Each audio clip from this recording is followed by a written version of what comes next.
Hi friends, welcome to my KS5 inform YouTube channel. ಯಾರಾದರೂ ನನ್ನ ಚಾನಲ್ನ ಸಬ್ಸ್ಕ್ರೈಬ್ ಮಾಡದೆ ನೋಡ್ತಾ ಇದ್ದರೆ ಪ್ಲೀಸ್ ಒಂದು ಸಬ್ಸ್ಕ್ರೈಬ್ ಮಾಡ್ಕೊಳ್ಳಿ. ಗ್ಯಾಸ್ ಇಲ್ಲ ಅಂತ ಹೋಟೆಲ್ ರೆಸ್ಟೋರೆಂಟ್ಗಳೆಲ್ಲ ಮುಚ್ಚಿವೆ ಅಲ್ಲ, ಹಾಗಾಗಿ ರೆಸ್ಟೋರೆಂಟ್ ಸ್ಟೈಲ್ನಲ್ಲಿ ಮಾಡುವಂತಹ ಈ ಮಟನ್ ಬಿರಿಯಾನಿನ ನಾವು ಮನೆಯಲ್ಲೇ ಮಾಡಿಕೊಂಡು ತಿನ್ನಬೇಕಷ್ಟೇ. ಇದನ್ನು ಮಾಡೋದು ತುಂಬಾ ಸುಲಭ.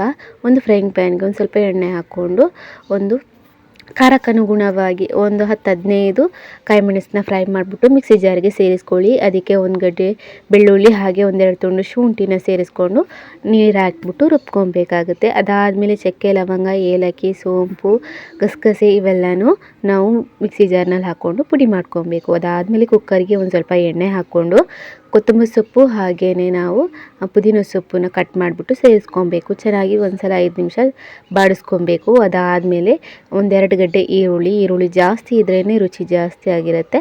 ಅದನ್ನು ಚೆನ್ನಾಗಿ ಫ್ರೈ ಮಾಡಬೇಕು. ಚೆನ್ನಾಗಿ ಫ್ರೈ ಮಾಡಬೇಕು ಅಂದರೆ ಗೋಲ್ಡನ್ ಬ್ರೌನ್ ಬರೋವರೆಗೂ ಫ್ರೈ ಮಾಡಬೇಕು. ಅದಾದಮೇಲೆ ರುಬ್ಬಿರುವಂಥ ಪೇಸ್ಟ್ ಹಾಗೆಯೇ ಪುಡಿನ ಇದಕ್ಕೆ ಸೇರಿಸ್ಕೊಬೇಕಾಗುತ್ತೆ. ಸೇರಿಸ್ಕೊಂಡು ಮಟನ್ನ ಇದಕ್ಕೆ ಆ್ಯಡ್ ಮಾಡಿಕೊಂಡು ನೀಟಾಗಿ ಮಿಕ್ಸ್ ಮಾಡಿಬಿಟ್ಟು ರುಚಿಗೆ ಬೇಕಾಗುವಷ್ಟು ಉಪ್ಪು ಹಾಗೆಯೇ ಅರಶಿನ ಸೇರಿಸ್ಕೊಬೇಕು.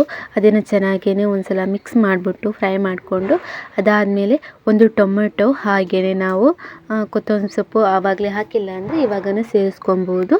ಸೇರಿಸ್ಬಿಟ್ಟು ಒಂದು ಅರ್ಧ ಕಪ್ ಆಗುವಷ್ಟು ಗಟ್ಟಿ ಮೊಸರನ್ನ ಸೇರಿಸ್ಬಿಟ್ಟು ನೀಟಾಗಿ ಒಂದು ಸಲ ಮಿಕ್ಸ್ ಮಾಡಿಬಿಟ್ಟು ಒಂದು ಲೋಟ ನೀರನ್ನ ಸೇರಿಸ್ಬಿಟ್ಟು ಕುಕ್ಕರ್ ವಿಷಲ್ನ ಮುಚ್ಚಿಬಿಟ್ಟು ಒಂದು 6 ವಿಷಲ್ ಕೂಗಿಸ್ಕೊಬೇಕಾಗತ್ತೆ. ಎಳೆ ಮಟನ್ ಆದರೆ 4 ವಿಷಲ್ ಸಾಕಾಗುತ್ತೆ.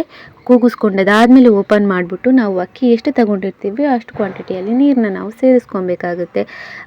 ನಾನಿಲ್ಲಿ ಅಕ್ಕಿ ನೀರನ್ನ ಸೇರಿಸ್ಬಿಟ್ಟು ಅದಾದಮೇಲೆ ತೊಳೆದು ನೆನೆ ಹಾಕಿರುವಂತಹ ಅಕ್ಕಿನ ಸೇರಿಸ್ಬಿಟ್ಟು ಕೊನೆಯದಾಗಿ ಒಂದು ಸ್ವಲ್ಪ ಪೆಪ್ಪರ್ ಹುಡಿನ ಹಾಕಿ ಸಲ ಮಿಕ್ಸ್ ಮಾಡಿಬಿಟ್ಟು ಮೇಲ್ಗಡೆ 1-2 ಟೀ ಸ್ಪೂನ್ ಆಗುವಷ್ಟು ತುಪ್ಪನ ಸೇರಿಸ್ಬಿಟ್ಟು ಮುಚ್ಚಿಬಿಟ್ಟು ನಾನು ಇದನ್ನು 2 ವಿಷಲ್ ಕೂಗಿಸ್ಕೊತಾ ಇದ್ದೀನಿ. ಅಷ್ಟೇ, ಸೂಪರ್ ಟೇಸ್ಟಿಯಾಗಿರುವಂತಹ ಮಟನ್ ಬಿರಿಯಾನಿ ರೆಡಿ ಆಗುತ್ತೆ. ಫ್ರೆಂಡ್ಸ್ ಜೊತೆ ಅಥವಾ ಮನೆಯಲ್ಲಿ ನೆಂಟರು ಇದ್ರು ಅಂದರೆ ಅವ್ರ ಜೊತೆ ಹಂಚ್ಕೊಂಡು ತಿಂದರೆ ಇದು ಅದ್ಭುತವಾಗಿರುತ್ತೆ. ಸೂಪರ್ ಟೇಸ್ಟಿ ಆಗಿರುತ್ತೆ. ನೀವು ಮನೆಯಲ್ಲಿ ಟ್ರೈ ಮಾಡಿ ಹೇಗಿತ್ತು ಅಂತ ಕಮೆಂಟ್ ಬಾಕ್ಸ್ನಲ್ಲಿ ನನಗೆ ತಿಳಿಸಿ.